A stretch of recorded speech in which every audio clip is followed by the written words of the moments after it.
big beautiful bill Medicaid cuts. I'm for it because I'm an able-bodied American citizen right now. I'm headed to work. I work at least 40 hours a week.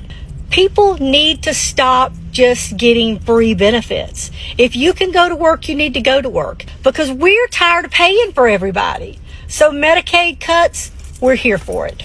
Here's my mother-in-law. She worked 40 hours a week too at the same company for 32 years, and she was union, and then she got brain tumors and she lost her health insurance because if you're not working, you're going to lose your health insurance, and then Medicaid and Medicare kick in. Every single person is one tragedy away from having to be on Medicaid and Medicare. You're one brain tumor, one car accident, and for you specifically, looking at you, I can tell you're one heart attack away from needing Medicaid and Medicare. Now, I know that you think everybody that's on them is lazy illegals, but guess what? One day, you're gonna need it and you're not gonna have it. And it's not you that's paying everything. It's people like me, the younger generation, that are paying for that, for you, for her. That bill is passed. Over $900 billion in Medicaid cuts. SNAP is being cut. Student loans, Pell Grants, harder to get. ICE is about to be the biggest law enforcement group in the country. ICE. There's $100 trillion billion going to the defense, and the 1% is about to live their best life like they've been doing this whole time. Hospitals are about to start shutting down, which some of them have already prepared to start shutting down. It's going to be harder for a lot of people now. A lot of people are about to die. And that's not even a joke. And it makes me sad because a lot of y'all MAGA people, y'all voted for this man because he was a white man. And he had how many felonies and how many failed businesses, but it didn't matter. Because I would rather vote for the white man who has no experience and is not here for the whole American body than vote for a black woman who's had the experience her whole life and actually wanted us to do better. So this is before he read the big beautiful bill. I bet y'all don't think Donald Trump's a liar now. No taxes on tips, overtime, and Social Security passed the House today with flying colors. Thank you, Donald Trump. Bless y'all's heart. Y'all are some fucking stupid people. And this is after. Then you turn around and pass the bill and it's a crock of shit. Of course, when you put it in big, bold, beautiful letters, it looks great. We're going to vote for you. And you knew what you were doing. No taxes on overtime. You didn't give no fucking details. Your details that we read ain't worth a flying fuck. A lot of people go off what Donald Trump says. We're not going to go read the shit. And what have we learned, Lucas?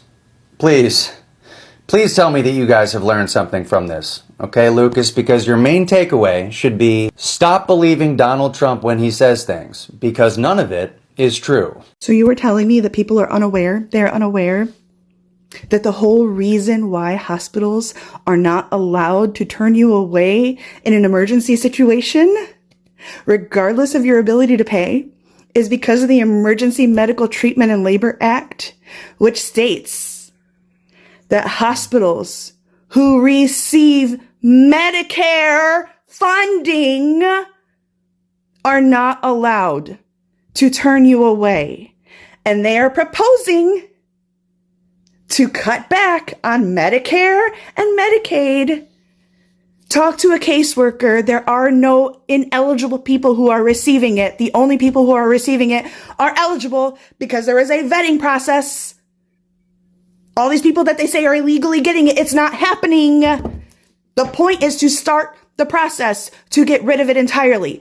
And if we get rid of the only guaranteed payment for medical care in this country and we leave it all to our pockets with no support, guess what's going to happen to you? You are going to lose out on care because hospitals are going to close who depend on that funding.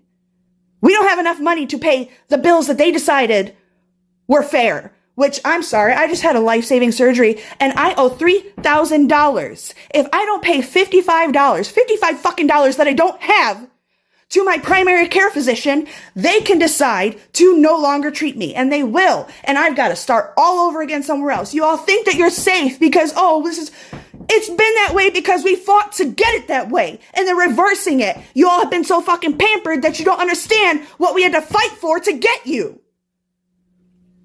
Oh, but everyone dies. Bitch, apparently not fucking politicians.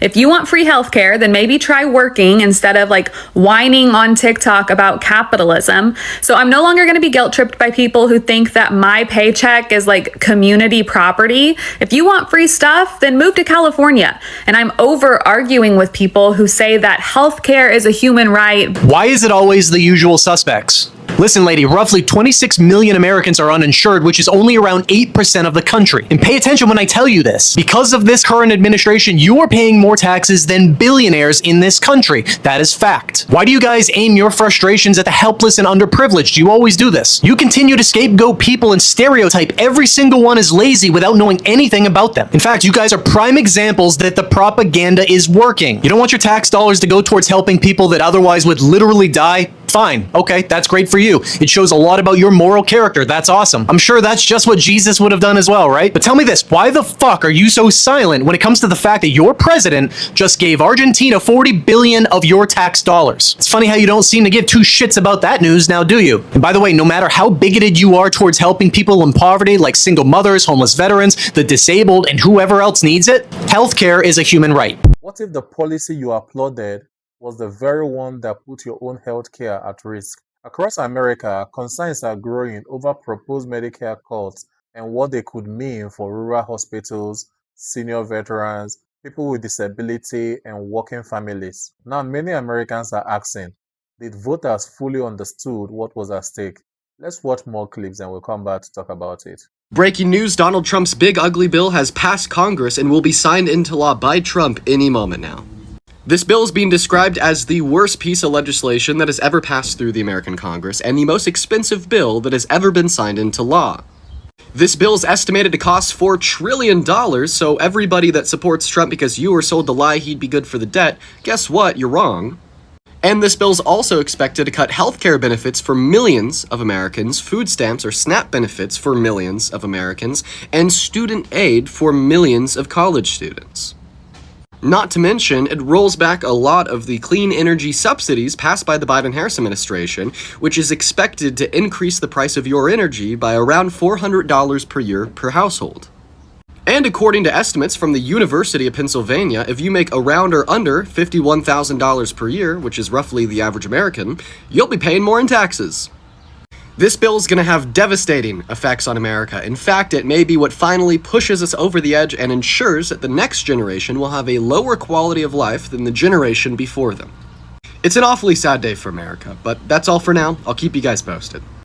Wendy, the MAGA lady, puts out, I voted for President Numbnuts to piss off liberals. It was really funny. I'm now worried that I may lose my Medicaid now. I have type 2 diabetes and diabetic retinopathy. If I lose my health care, I won't be able to afford my meds and I will lose my vision. I'm in tears. Please help. You're in the find out stage of your fuck around. Thoughts and prayers. Healthcare has always been one of the most personal issues in American politics. For millions of Americans, Medicare isn't just another government program. It's the coverage that helps children receive medical care, seniors pay for long-term care, people with disability access essential services, and many rural hospitals keep their doors open. That's why debate over Medicare funding generates so much attention. Supporters of reducing government spending argue that reforms are needed to control costs and improve efficiency. Critics warn that significant cuts could leave vulnerable families with fewer healthcare options, especially in rural communities where hospitals often operate on a very thin margin. Regardless of where you stand politically, one thing is clear: healthcare decisions don't stay in Washington. They reach small town, local hospitals, nursing homes, doctors' offices, and kitchen tables across America. And that's why understanding public policy before election day matters more than ever. Because once a law takes effect, its consequences are often felt by everyone, not just the people who supported it or opposed it. So what do you think?